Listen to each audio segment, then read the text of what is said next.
ஈரம் என்னோட ரெண்டாவது படம். அறிவு சாரோட ஒர்க் பண்ணப்போ வந்து ரொம்ப புதுசாக அவரோட தாட் ப்ராசஸே ரொம்ப டிஃப்ரெண்ட்டாக இருக்கும். இந்த வாட்டி ஒர்க் பண்ணும்போது ஒரு புரிதல் ரெண்டு பேருக்குள்ளே இருந்தது ஆல்ரெடி. ஒரு ஃப்ரீக்வன்சி வந்துட்டு ஓகே அவர் இப்படி தான் யோசிப்பார். அவர் ஒரு ஷாட் வந்து பல விதமாக நம்ம வந்து அதை எமோட் பண்ணலாம், எக்ஸ்ப்ரெஸ் பண்ணலாம். ஒரு டைரக்டரை புரிஞ்சுக்கிறப்ப தான் அவர் என்ன எதிர்பார்க்குறான்ற விஷயம் வந்து நம்மளுக்கு தெரிய வரும். ஸோ செகண்ட் படத்துக்கு எப்பயுமே அந்த கம்ஃபர்ட் ஜோன்ன்றது அதிகமாகும்.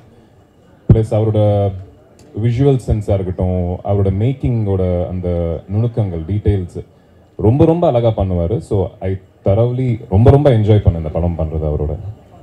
வழக்கமாக எல்லா படங்கள்லேயும் ஹீரோயினோட நெருக்கமான காட்சிகள் இருக்கும். அந்த மாதிரி காம்பினேஷன் ஸ்டில்லு வரும். சப்தம் படத்தில் மட்டுமே எப்போவுமே அந்த வவ்வால் கூட நீங்கள் இருக்கிறது இது மாதிரி தான் இருக்குது.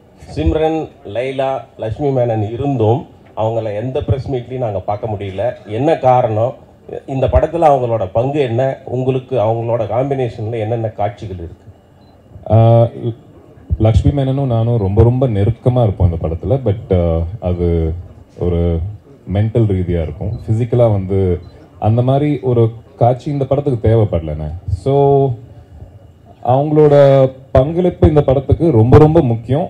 பிகாஸ் ஒரு கேரக்டருமே, சிம்ரன் அவங்களோட கேரக்டராக இருக்கட்டும், லைலா அவங்களோட character, plus Lakshmi Menon, Kingsley, Rajiv Menon sir, MS Bhaskar sir, எல்லாரோட கேரக்டர்ஸும் வந்து அறிவு சார் எப்பயுமே வந்துட்டு ஒரு அழகான ஒரு பிகினிங், ஒரு ஃபினிஷிங், அதுக்கு ஒரு மீனிங்ஃபுல்லான ஒரு ஒரு அண்டர்லைன்ன்றது எப்பயுமே பண்ணுவார் அவர். அந்த மாதிரி படம் பார்க்கும்போது உங்களுக்கு தெரியும், இது அந்த ஒரு லவ்வை நோக்கி போகிற ஒரு படம் கிடையாது. ஆனால் லவ் இருக்கும், ரொம்ப ரியலிஸ்டிக்காகவும் ரொம்ப யதார்த்தமாக இருக்கும். ஸோ இப்போ ஆஃபீஸில் ஒரு லவ்னு வச்சுக்கோங்களேன், நம்ம கொலீகை நம்ம லவ் பண்ணும்போது அங்கே போயிட்டு நம்ம சினிமாவில் பண்ணுற மாதிரி பண்ணிகிட்டு இருக்க மாட்டோம். ஒரு கான்வர்சேஷன் இருக்கும். அந்த ஒரு சின்ன கான்வர்சேஷனில் நம்மளுக்கு அவங்கள பிடிக்குன்ற விஷயம் நம்ம கன்வே பண்ணுவோம். ரெண்டு பேருமே நம்மளோட ஒப்பீனியன் ஷேர் பண்ணிப்போம். அந்த மாதிரி ஒரு ரியலிஸ்டிக்காக அழகான ஒரு லவ் கண்டிப்பாக அதில் இருக்கும்ண்ணே. ஃபிசிக்கலாக ஒரு நார்மலாக ஒரு கமர்ஷியல் படத்தில் வர மாதிரி இந்த படத்துக்கு தேவைப்படல. ஆதி, ஹாய். Hi sir. ஹாய். ஈரம், அரவான், மரகத நாணயம் நிறைய அழகான படங்கள் தமிழில் பண்ணியிருக்கீங்க. பட் தெலுங்குல நம்பர் ஆஃப் மூவிஸ் ஜாஸ்தியாக இருக்குது. வருஷத்துக்கு 2 படம் 3 படம் பண்ணிட்டு இருக்கீங்க. ஏன் தமிழில் மட்டும் கேப், நிறைய படங்கள் பண்ணலை? அப்படியாங்க? நான் பார்க்கவே இல்லையே. ஐ டென்ட் சீ தட். எனக்கு தெலுங்கு, தமிழ் அப்படின்னு அதை டிஃப்ரென்ஷியேட் பண்ணி நான் பார்த்ததில்லை. மேபி எனக்கு அந்த கேல்குலேஷன் நான் பண்ணவே இல்லை. ஒரு கதை சொல்ல வரும்போது எந்த மொழியில் சொல்கிறாங்கன்றத விட கதை எப்படி இருக்குன்னு பார்க்குற ஒரு கண்ணோட்டம் தான் இருந்து. ஒரு கதை சொல்லும்போது எவ்வளோ உண்மையாக அந்த கதையை சொல்கிறாரு, அது எந்த மொழியில் இருந்தாலும் அந்த மொழி நம்மளுக்கு தெரிஞ்சிருந்ததுன்னா அது வந்து பிடிக்கும் எனக்கு. ஸோ வீடு இங்கே தான், கல்யாணம் இங்கே தான் பண்ணேன், ஸ்கூல், காலேஜ் எல்லாமே இங்கே தான், ஃப்யூச்சர் கூட இங்கே தான். அங்கேருந்து ஹிந்திலேருந்தோ இல்லை தெலுங்குலேருந்து படங்கள் வரபோது அது நல்லா இருந்தால் கண்டிப்பாக பண்ணணும்னு ஆசையாக இருக்குது. பட் தமிழில் வந்துட்டு இந்த வருஷம் கண்டிப்பாக நிறைய படங்கள் இருக்குது பாலாஜி. ஸோ மரகத நாணயம் 2 இருக்குது, அதுக்கப்புறம் டிஸ்கோன் இன்னொரு ப்ராஜெக்ட் ஒன்று டேக் ஆஃப் ஆகுது. தென் சப்தம். I think this year will be full. அடிக்கடி மீட் பண்ணணும்னு ஆசையாக இருக்குன்னு சொன்னால அது கண்டிப்பாக நடக்கும்னு தோணுது எனக்கு. கண்டிப்பாக நாங்களும் காத்துட்டு இருக்கோம். அண்ட் ஈரம் அறிவழகனோட 2வது படம் ஒர்க் பண்ணீங்க. And after long break 10 years கழிச்சு இந்த படம்.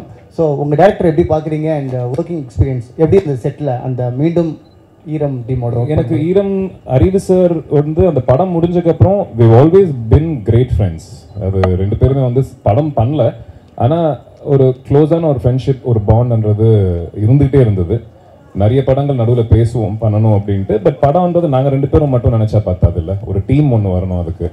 ஸோ இந்த படத்துக்கு கரெக்டாக அது அமைஞ்சது. அண்ட் ஐ திங்க் இதுக்கப்புறம் வந்துட்டு நிறைய படங்கள் சீக்கிரமாக பண்ணணும் அப்படின்ற ஒரு இன்ட்ரெஸ்ட் எனக்கு இருக்குது. அது கடவுள் புண்ணியத்தில் I think if it happens I'll be very happy to work with Arivu sir again and again because extraordinary film maker. படம் ஹிட்டு நல்லா இருக்கு, அது பக்கத்தில் வைக்கலாங்க. ஒரு படம் ஒர்க் பண்ணும்போது ஒரு ஆள் எவ்வளோ அவர் பர்சனல் லைஃப்பை விட்டுட்டு ஒரு படத்துக்கு எவ்வளோ ஃபோக்கஸ் பண்ணுறாரு அப்படின்னும் போது பார்க்குறது ரொம்ப சந்தோஷமாக இருக்கும். அந்த மாதிரி படங்களை நம்மளும் பங்காக இருக்கலாம் அப்படின்னு தோணும். இந்த படத்தில் வந்து சவுண்ட் இன்ஜினியராக வச்சுக்கிட்டு கம்யூனிகேட் பண்ணுறதுக்கு ஆட்கள் இருக்காங்க. ஸோ அந்த மாதிரி ஒரு ரோல் தான் ப்ளே பண்ணியிருக்கேன். அது கேட்டப்பே எனக்கு ரொம்ப இன்ட்ரெஸ்டிங்காக இருந்துச்சு. நிறைய ரோல்ஸ் ப்ளே பண்ணுவோம் நம்ம ஆக்டர்ஸாக. ஒரு புதுசாக யாருமே ப்ளே பண்ணாத ஒரு ரோல் ப்ளே பண்ணும்போது அது ஒர்க் பண்ணும்போதே ஒரு ஒரு ஒரு இன்ட்ரெஸ்டிங் ஃபேக்டர் இருக்கும். ப்ளஸ் அறிவு சார் வந்து நிறைய ரிசர்ச் பண்ணி அதுக்கான விஷயங்கள்லாம் வந்துட்டு எக்ஸ்பிளைன் பண்ணப்ப எனக்கும் புதுசாகவும் இன்ட்ரெஸ்டிங்காக இருந்தது. அது சரிங்கள பாலகிருஷ்ணா கூட அகண்டா 2 நடிக்கிறீங்க.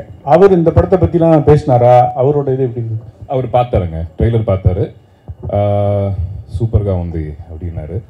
ரெண்டாவது வாட்டி திருப்பியும் போட்டு பார்த்தாரு. ஸோ அந்த படத்தில் அந்த பேட்கான பங்களிப்பு என்ன என்ன பண்ணுது அந்த பேட், அந்த கான்செப்ட் பற்றிலாம் தெரிஞ்சுக்கிட்டாரு.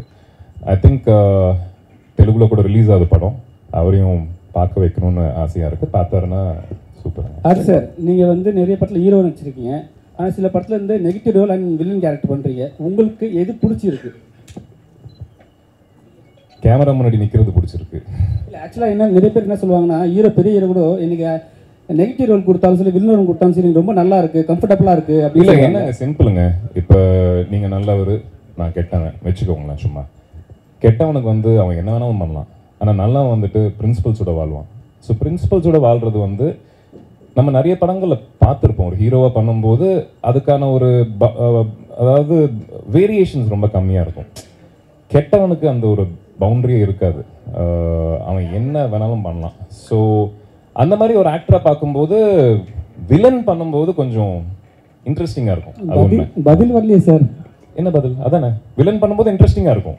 ஆனால் இப்போ 2 பேருமே வந்து ஒரே மாதிரி தானே இருக்கிறாங்க. ஹீரோவும் வில்லன் மாதிரி தானே இருக்கிறாரு. பல பேர் வந்து படம் தானே வருது. ஐ திங்க் அப்படி இருந்தால் தான் பிடிக்குது இல்லைங்க எல்லாருக்குமே. ஸோ என்ன பிடிக்குதோ அதுக்கு ஏற்ற மாதிரி தான் பண்ணணும். மிருகம் எத்தனை இன்டர்வியூ நீங்கள் பண்ணியிருக்கீங்க, உங்களை எத்தனை பேர் இன்டர்வியூ எடுத்திருப்பாங்க. ஆனால் லாஸ்ட்டாக இப்போ உங்கள் ஒய்ஃப் உங்களை இன்டர்வியூ எடுத்தாங்க, அதில் கூட ஒரு விஷயம் சொல்லியிருக்கீங்க. எப்படி இருந்தது அவங்க உங்களை இன்டர்வியூ எடுக்கும்போது? ரொம்ப ரொம்ப நல்லா இருந்தது. தேங்க்ஸ் டு நிக்கி. கேட்டேன் இந்த மாதிரி ப்ரமோஷன்ஸ் இன்னும் தேவைப்படுது படத்துக்கு, ஏதாவது இன்ட்ரெஸ்டிங்காக பண்ணணும் அப்படின்போது ஒரு ஐடியா வந்தது. நிக்கி ஒருவேளை நீ இன்டர்வியூ பண்ண எப்படி இருக்கும் அப்படின்னு சொன்னோடனே ஒரு வார்த்தை கூட கேட்கல, இமீடியட்டாக பண்ணலாமே, எந்த சேனலுக்கு பண்ணலாம், எப்படி பண்ணலாம் அப்படின்னு சொல்லிட்டு நாங்கள் எங்கள் பிஆர் டீம் அவங்களுக்கு சொல்லி அவங்க ஒரு அரேஞ்ச் பண்ணாங்க. So thanks to her. அவங்க பேயை பற்றி கேட்கும்போது நீங்கள் ஒரு ரியாக்ஷன் கொடுத்தீங்க, அவங்க வந்து ஒரு ரியாக்ஷன் கொடுத்தாங்க. அந்த டைம் எப்படி இருந்தது? பயமாக இருந்தது. அதாவது ப்ரெஸ் மீட்டில் உங்க எல்லாருக்குமே தெரியும், அந்த கொஸ்டின் கேட்டு நான் பதில் சொன்னது. வீட்டில் நிக்கிக்கு அந்த நியூஸ் தெரிஞ்சது. கல்யாணத்துக்கு அப்புறம் உனக்கு பேய் என்ன நம்பிக்கை வந்ததா அப்படின்னு சொல்லிட்டு, அப்போ நான் பேயா அப்படின்னாங்க. இல்லைம்மா அப்படி இல்லை, அதுக்கு முன்னாடி ஒரு கதை இருக்குது, அதுக்கு பின்னாடி ஒரு கதை இருக்குன்னு சொல்லிட்டு ஃபுல்லாக சொன்னதுக்கப்புறம் ஓகே ஓகே. இப்போ நீங்கள் நடித்த படம் எல்லாருமே சிறப்பாக தான் நடிச்சிருக்கீங்க. இருந்தாலும் அரவான், மிருகம் இந்த 2மே வந்து ரொம்ப குறிப்பிடத்தக்க படங்கள். உங்கள் ரோல் அரவான், மிருகம் 2மே வெற்றி தோல்வியை தாண்டி அது ஒரு ஈர்ப்பான இன்றைக்கும் மறக்க முடியாத கதாபாத்திரங்கள். அது இதில் வந்து இது 2வது பாகம் வர்ற மாதிரி எதுவும் ஐடியா இருக்குதா? அந்த மிருகம் 2 கூட அது மாதிரி வர்றதா கூட ஒரு செய்தியாக யூகமானு தெரியல ஒன்று வந்தது. இல்லைங்க, அது 2 விதமாக பார்க்கலாம் சார். அதாவது செகண்ட் பார்ட் பண்ணால் கமர்ஷியலாக நல்லா இருக்கும் அப்படின்ற ஒரு இது, அது உண்மை. அது ஒரு நல்ல ஓடின படத்தை நம்ம 2வது பார்ட் பண்ணும்போது கமர்ஷியலாக நம்மளுக்கு ஹெல்ப் ஆகும் அப்படின்னு தோணும். ஆனால் நல்ல கதை இல்லாமல் போகும்போது அது ஃபர்ஸ்ட் பார்ட்டியே வந்து நம்ம கொஞ்சம் அதோட வேல்யூ கம்மி பண்ண மாதிரி ஆகிடும்ன்ற ஒரு.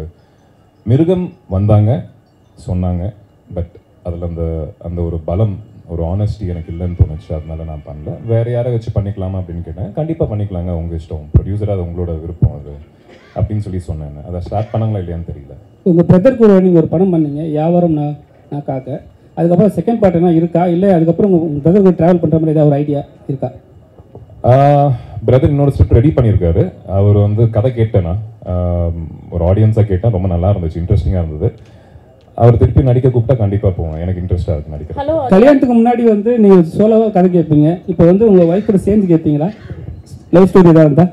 இல்லைங்க, அவங்க ப்ரொஃபஷ்னலாக வந்துட்டு எங்களோட we are very independent. But opinion கேட்குறது உண்டு. ஒரு விஷயம் நம்ம கதையாக கேட்கும்போது அவங்ககிட்ட சும்மா ஜென்ரலாக நம்ம ஃப்ரெண்ட்ஸ் கிட்ட சொல்லிப்போம்ல, அந்த மாதிரி சொல்கிறது உண்டு. அவங்க ஒப்பீனியன் அவங்க கொடுக்குறது உண்டு. பட் டிசிஷன் மேக்கிங்ன்றது நான் மட்டும்தான் பண்ணுவேன்.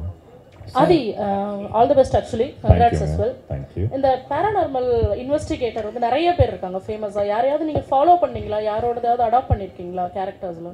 கௌரவ் திவாரின்னு ஒருத்தர் இருக்காருங்க, இருந்தாரு, இப்போ இல்லை, இறந்துட்டாரு. அவர் இறந்தது கூட ரொம்ப கொஞ்சம் மர்மமான ஒரு விஷயமா தான் வந்து இருந்திருக்கு. அவரை பற்றி நிறைய படித்தேன், அவரை பற்றி நிறைய வீடியோஸ் பார்த்தேன், ரொம்ப இன்ட்ரெஸ்டிங்காக இருந்தது. ப்ளஸ் அவரோட லைஃப்பும் என்னோட லைஃப்பும் கொஞ்சம் ஒரு இடத்துல மேட்ச் ஆச்சு. அவரும் பைலட் கோர்ஸ் பண்ணலாம் அப்படின்னு சொல்லிட்டு யூஎஸ் போயிருந்தாரு, நானும் பைலட் ஆகலாம்னு நினச்சேன். அதுக்கப்புறம் மிருகம் படத்துக்கு அப்புறம் இங்கே இருக்கணும் அப்படின்னு சொல்லி முடிவு பண்ணேன். அந்த பைலட் கோர்ஸ்க்காக போனப்ப அவர் இருந்த அந்த இடத்துல வந்துட்டு அந்த பேரநார்மல் ஆக்டிவிட்டீஸ் வந்து அவர் எக்ஸ்பீரியன்ஸ் பண்ணாரு. அதுக்கப்புறம் அதை பற்றி படிக்கணும்னு சொல்லிட்டு அதை பற்றி படித்து பாம்பேயில் ஒரு ப்ராப்பர் ஆஃபீஸ் செட் பண்ணி நிறைய இன்வெஸ்டிகேஷன்ஸ் அவர் பண்ணியிருக்காரு. அவரோட வீடியோஸ்லாம் பார்த்தீங்கன்னா ரொம்ப ரொம்ப இன்ட்ரெஸ்டிங்காக இருக்கும். ஸோ அவரை பற்றி படித்தேங்க. எஸ் அது மிருகம் படம் வரும்போது அந்த கதை வந்து வேற மாதிரி இருக்கும். உங்கள் உடம்பு வேற அளவுக்கு ஸ்ட்ரெச்சர் இருக்கும். அந்த படம் எப்படி நீங்கள் உள்வாங்கினீங்க? அதுக்கப்புறம் அப்படியே திரும்பி பார்த்தா ஈரம் அப்படி வேற மாதிரி பேட்டர்ன். இந்த கதைகளை எப்படி ரொம்ப நாள் கழிச்சு இப்போ கூட பார்த்தீங்கன்னா ஈரத்துக்கு அப்புறம் தான் இந்த சப்தம் அந்த மாதிரிலாம் வந்துட்டுருக்கு.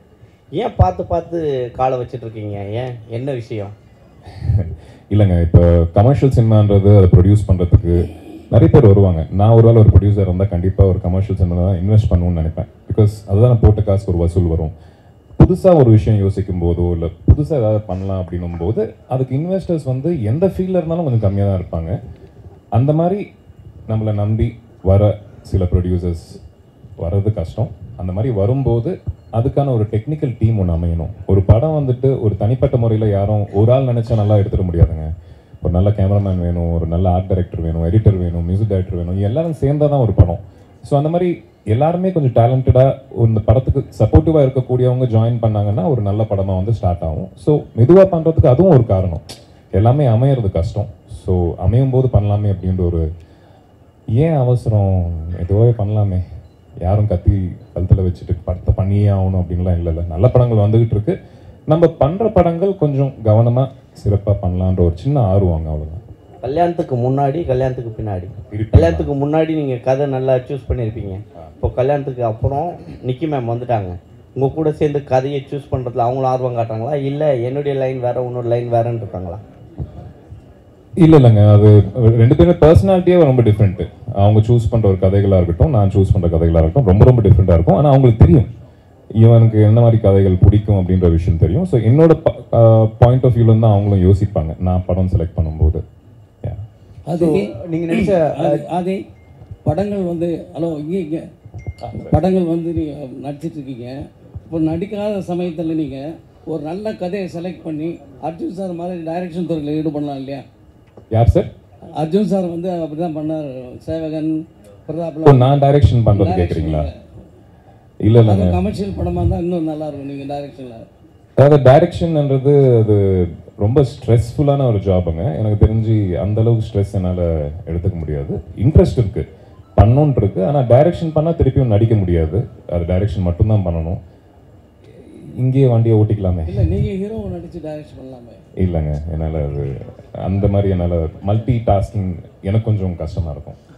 இந்த சப்தம் பற்றின ஒரு கேள்வி. அதாவது ஜென்ரலான படங்கள் நடிக்கும்போது நார்மலாக நடிச்சுட்டு போயிடலாம். இந்த மாதிரி ஹாரர் ஃபில்ம் நடிக்கும்போது இமேஜினேஷனில் வந்து நடிக்கணும்.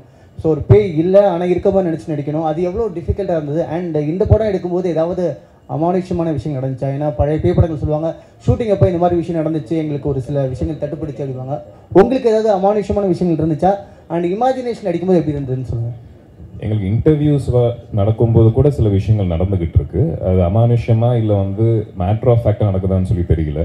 நேற்று ஹைதராபாத்தில் நடந்துட்டு இருக்கும்போது மேலே வந்துட்டு இந்த மாதிரி இதே மாதிரி தான் ரவுண்டாக ஒரு லைட் வச்சுருந்தாங்க. இன்டர்வியூ போயிட்டு இருந்தது. பேசிகிட்டு இருக்கும்போது திடீர்னு கிளங் கிளங் கிளங் கிளங் கிளங் கிளங் ஆடிக்கிட்டு இருக்கு. அது தெரியல. டேரக்டர், நான், லைலா மேம் எல்லாரும் வந்து பார்த்துக்கிட்டு இருந்தோம். ஏசி ஏதாவது பட்டு அந்த மாதிரி ஆகுதான்னு பார்த்தா சுற்றி ஏசியே இல்லை, காற்றே வரல. So okay, sorry, don't disturb us அப்படின்னு சொல்லிட்டு ஷூட்டிங் ஸ்பாட்லேயும் அந்த மாதிரி நிறைய நடந்துட்டு இருந்துச்சுங்க. கடைசியில் என்ன ஆயிடுச்சுன்னா அது வந்து ஈஸியாக எடுக்க ஆரம்பிச்சிட்டோம். சார் வந்துட்டாங்கன்னு நினைக்கிறேன், கொஞ்சம் சீக்கிரம் முடிச்சுட்டு போயிடலாம் அப்படின்ற அவங்க எங்களுக்கு டிஸ்டர்ப் பண்ணல. ஸோ மேபி அதுவாக இருக்கலாம், இல்லாமையும் இருக்கலாம், வி டோன்ட் நோ. இன்னொரு கொஸ்டின் கேட்டீங்கன்னா, அதாவது ஜென்ரலான கதைகள் ஈஸியாக நடிச்சுட்டு போயிடலாம், பட் இந்த மாதிரி இல்லாத விஷயத்தை எனக்கு ஆமாம், ஒரு படமும் ஒரு மாதிரிங்க. இப்போ ஹாரர் த்ரில்லர் அப்படின்னோடனே அது நடிக்கிறது ரொம்ப கஷ்டம் அப்படின்ட்டுலாம் இல்லை. அது சப்ஜெக்டை பொறுத்து. இந்த சப்ஜெக்டை பொறுத்த வரையிலையும் எனக்கு எந்த ஒரு ஸ்ட்ரெஸ்ஸும் ஆஸ் அன் ஆக்டர் இல்லை. பிகாஸ் ஐ ட்ரஸ்டட் கம்ப்ளீட்லி இந்த டைரக்டருங்க. அந்த டைரக்டர் வந்துட்டு ரொம்ப தெளிவாக, ரொம்ப கிளியராக அவர் என்ன பண்ணுறாரு, அவர் கண்டிப்பாக அதுக்கு ஒரு அர்த்தம் இருக்கும்னு நம்ம புரிஞ்சுக்கிட்டோம்னு வச்சுக்கோங்களேன். செட்டுக்கு போயிட்டு நம்மளோட சின்ன பங்களிப்பு இருக்குமே தவிர ரொம்ப யோசிக்க வேண்டிய அவசியம் இந்த படத்துக்கு வரல. ஸோ பேய் இருக்குது இல்லை அப்படின்னு டிஃப்ரென்ஸ் ஆஃப் ஒப்பீனியன் இருக்குது. பட் உங்களை பொறுத்த வரைக்கும் நீங்களோ உங்களை சார்ந்தவங்களோ ஏதாவது பேய் விஷயங்கள் கேள்விப்பட்டிருக்கீங்களா? லைஃப்பில் கனெக்ட் ஆன விஷயங்கள் இருக்கா? அதாங்க, அதாவது ஈரம் பண்ணிட்டு இருக்கிற டைம்ல எனக்கு பேய் மேலே நம்பிக்கை இல்லை. பட் இந்த படம் அந்த ரூபின் வைத்தியலிங்கம் என்னோட கேரக்டர் பேர் படத்தில், இந்த கேரக்டருக்கு ஒர்க் பண்ணிட்டு இருக்கும்போது அந்த ரிசர்ச் மெட்டீரியல் படிக்கும்போது அவங்க பண்ண வீடியோஸ், அந்த பேரனாமல் இன்வெஸ்டிகேட்டர்ஸோட ரியல் வீடியோஸ் பார்க்கும்போது மேபி இருக்கலாம் போல இருக்கு, கண்ணுக்கு தெரியாத கடவுளை நம்ம நம்பும்போது கண்ணுக்கு தெரியாமல் நிறைய விஷயங்கள் இருக்கலாம் அப்படின்ற ஒரு சின்ன ஒரு நம்பிக்கை, அது 100% நம்புறேன்னா இல்லை, சின்ன ஒரு நம்பிக்கை வந்தது. Hi sir. சார் இங்கே சார் பேரநார்மல் இன்வெஸ்டிகேட்டராக இருக்கும் அப்படின்னா மென்டல் ஹெல்த் ரொம்ப ஸ்ட்ராங்காக இருக்கணும். ஸோ ஷூட் பண்ணும்போதும் சரி, ஆஃப்டர் ஷூட் முடிச்சதுக்கப்புறம் சரி, நீங்கள் எப்படி மென்டல் ஹெல்த்தை? சரி, அது ரியல் பேரநார்மல் இன்வெஸ்டிகேட்டர்ஸ்ங்க. நான் வந்து பேரநார்மல் இன்வெஸ்டிகேட்டர் நடிக்கிறேன். ஸோ அவங்களுக்கு 100% நீங்கள் சொன்னது கரெக்டு. அவங்களுக்கு அந்த எனர்ஜி வரும்போது, அதை அவங்க சென்ஸ் பண்ணும்போது mentally they have to be strong. ரொம்ப தைரியம் வேணும்னு சொல்லுவாங்க, இல்லாட்டி they'll be succumb to that whole process. So எனக்கு அந்த ஒரு இது இல்லை. ஸோ பக்கத்தில் ஒரு 150-200 பேர் இருப்பாங்க. ஸோ அந்த தைரியத்தில் அப்படியே ஷூட் பண்ணிட்டேன். சொல்லுங்க சார். மரகத நாணயம் எப்படி இருக்க போதா, எப்போ வரப்போதா? நெக்ஸ்ட் மந்த் ஷூட்டிங் ஸ்டார்ட் பண்ணுறோங்க. அதே டீம், அதே set of actors. I think ஜாலியாக இருக்கும்னு நினைக்கிறேன் ஷூட்டிங்கு. நீங்கள்லாம் எப்படி வந்து ஆர்வமாக வெயிட் பண்ணுறீங்களோ, எனக்கும் அந்த ஆர்வம் இருக்குது ஷூட்டிங் போகணுன்ட்டு.